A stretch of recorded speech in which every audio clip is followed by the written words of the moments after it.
What's going on? Cabalwannabe here with another video for you guys. Thumbs up the video if you liked it for any reason. Just let me know that you liked it.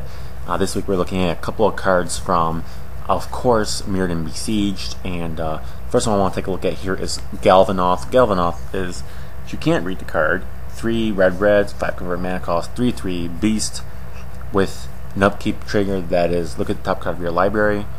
If it's an instant or sorcery card, you may cast it without paying its mana cost. To say the very least, I like this card a lot. To compare it with its predecessor, arc-slogger, arc-slogger is a 4/5 that removes the top 10 cards of your library from the game in addition to its cost of 1 red mana to deal 2 damage to any target. Very useful in its day, and it helped spawn the archetype known as Big Red, which also made quite a dent in the standard scene at the time.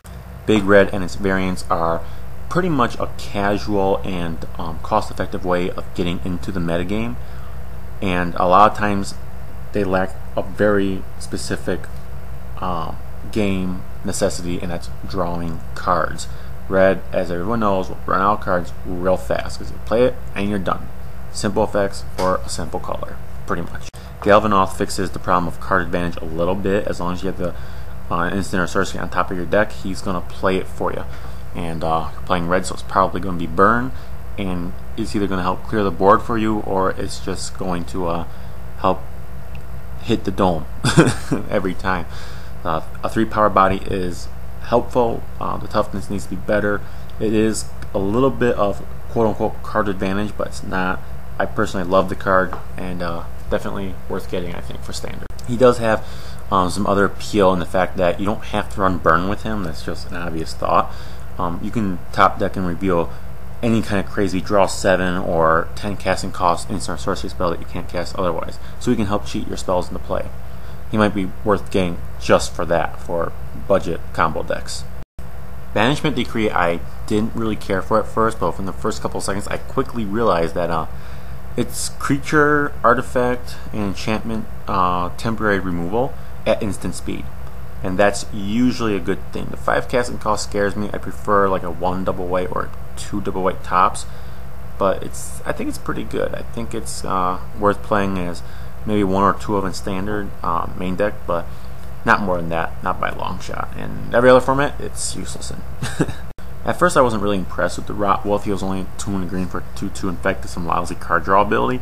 And then I realized that the card draw ability is actually pretty good if you can up his toughness by 1. He is common, so you should be able to get plenty of him limited and draft for sure. And his draw card ability, if you can get the work right, you should be able to trade 2 or even 3 creatures with this guy if you can infect him to death. And the infectability itself is nice, so he actually might be a nice little card drawing machine. Kind of like it.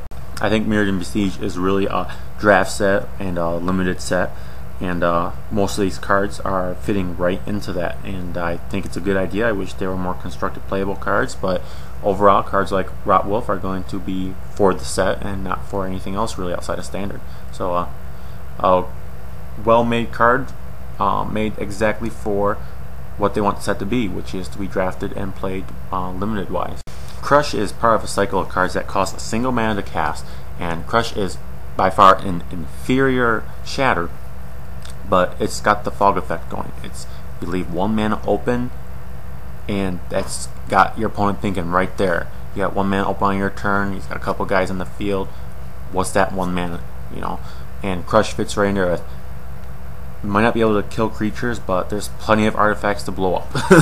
Okay, so I think it's a good idea. I like the tiny cycle they did, and I definitely think it's going to be played outside of draft and any kind of limited formats. Probably only good in standard, but it's still good.